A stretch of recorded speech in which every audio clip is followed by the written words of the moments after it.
You are invited to a non-Muslim wedding. What does Islam say?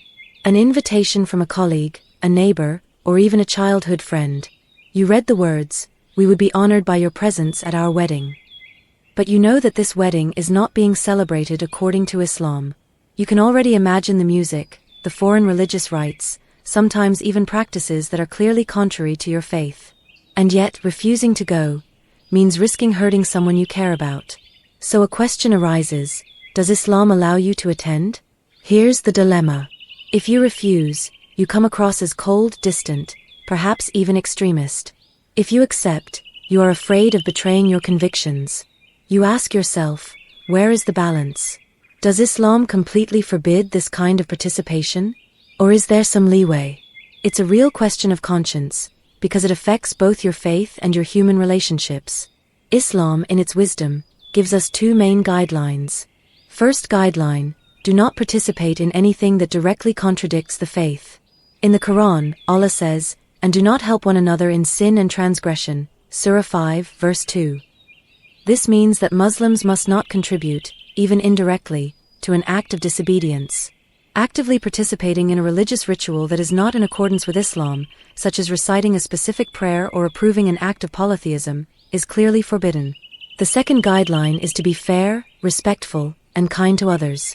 The Quran reminds us, Allah does not forbid you from dealing kindly and justly with those who have not fought you because of your religion, Surah 60, verse 8. This means that Islam encourages respect, kindness, and goodness towards non-Muslims, as long as there is no religious compromise. And let us remember, the Prophet said that actions are judged by their intentions. In other words, even if your intention is noble to be polite, to show affection, to avoid conflict, it does not change the nature of the act if it clearly goes against your faith. This is where many people go wrong. It is not a matter of a radical yes or no. Islam teaches us nuance. What is prohibited without exception? Participating in or directly approving a religious ritual that contradicts Islam. For example, joining in a specific prayer or agreeing to an act of polytheism. What may be tolerated in certain cases? Being present solely to offer congratulations, pay respects, or preserve an important family or social bond. But be careful, the principle is clear, what is forbidden becomes permissible only to the extent that it is necessary. What does that mean? It means that you must not turn an exceptional permission into a habit. Example, if your absence could lead to a serious rift with a close relative, then you can go, but set limits. You do not attend the religious ritual, you avoid finding yourself in a situation where you are expected to show approval, and you remain clear in your heart about what you believe. Another example, if it is a mere colleague or distant acquaintance, the necessity is much less pressing. In this case, politely refusing may be the best decision, explaining that your faith requires it. Islam is not a rigid religion, but a religion of balance. It weighs the respect due to others against fidelity to the truth. So, what should we take away from this? Islam does not forbid us from loving and respecting our loved ones, regardless of their religion. But it draws a clear line: never confuse politeness with compromising our faith.